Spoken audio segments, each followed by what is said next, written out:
कार्रवाई हुआ है। और इससे पहले थानाध्यक्ष को भी इन लोगों ने आवेदन दिया, जिसका एफआईआर करके उसको पकड़ना था। तो पहले लोगों ने सीएम के ऊपर आवेदन दिया, आज तक उन्होंने भी कार्रवाई नहीं किया। और सभी लोगों ने लोन लिया, उस लोन का पैसा 97 लाख लगभग रुपया सीएम के माध्यम से इन लोगों ने जमा कर दिया।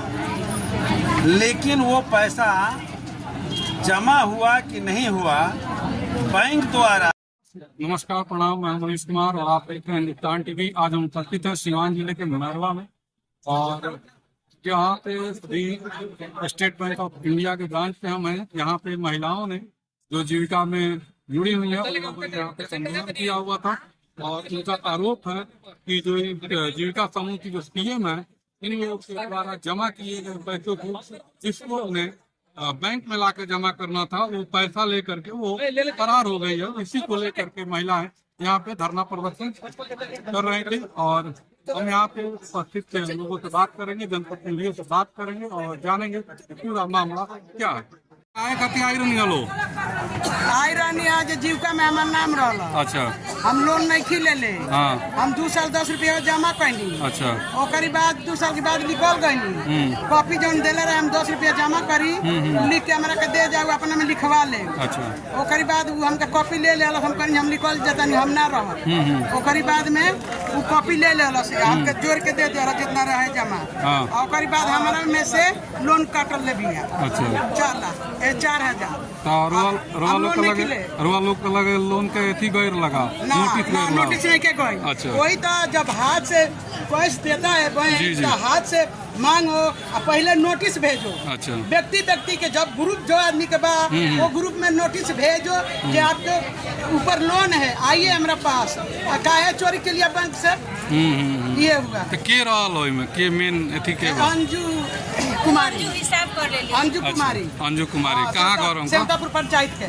स्टेट बैंक परिसर में धरना पे बैठे हुए। देखिए, मैरवा प्रखंड के सेवतापुर पंचायत के 8वां गांव के सैकड़ों के संख्या में जीविका समूह के दीदियों के द्वारा आज यहाँ ये धरना प्रदर्शन का कार्यक्रम चल रहा है।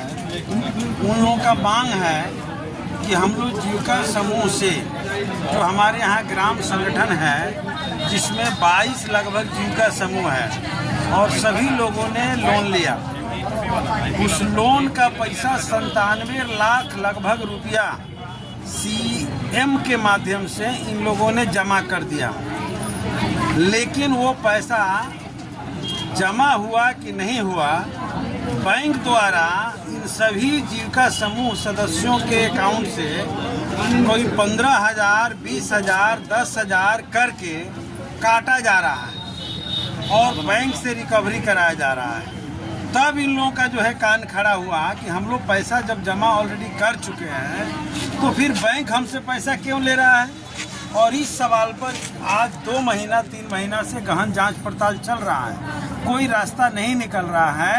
तब आज ये लोग बैंक पर आकर के धरना दिए, हमको भी बुलाए और कहा कि मेरा ये समस्या है। हम आकर के इन लोगों के इस पूरे लड़ाई के साथ खड़े हैं, और हमारा मानना है कि यदि सीएम को इन लोगों ने पैसा दिया तो इनके ऊपर सीए, सीसी और एसी और बीपीएम, डीपीएम, ये 3-4 लोग जो जिला स्तर से लेकर नीचे तक हैं, उसका मॉनिटरिंग करते हैं। तो वो लोग क्यों नहीं जो है इतना बड़ा घपला हो रहा है, इसका बीच में जो है जांच किए, पड़ताल किए और बताएं।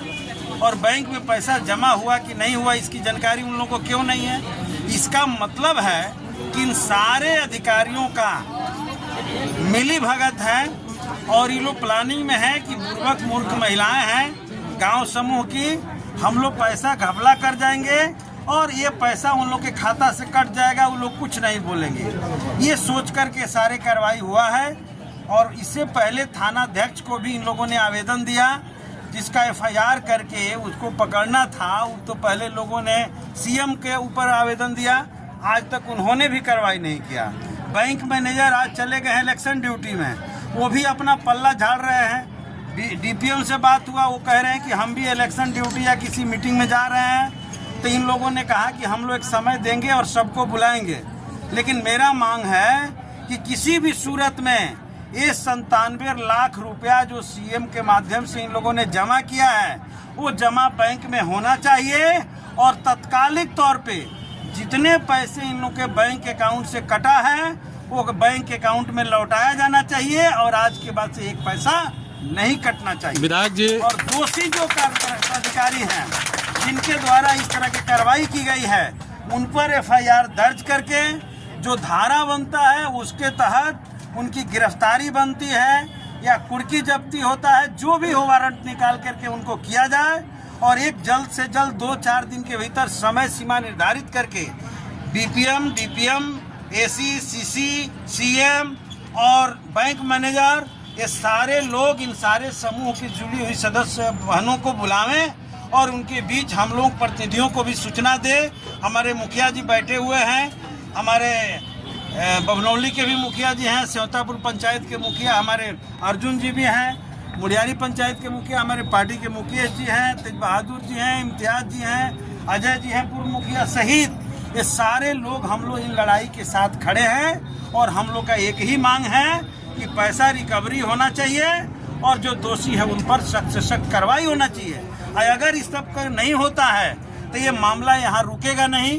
जल्द ही हम इस मामले में डीएम से मिलेंगे और 21 जुलाई से जो असेंबली शुरू होने जा रहा है, असेंबली में बड़ा मामला बनेगा। जांच कमेटी का गठन करवा करके जो भी दोषी है उन पर कार्रवाई होगा।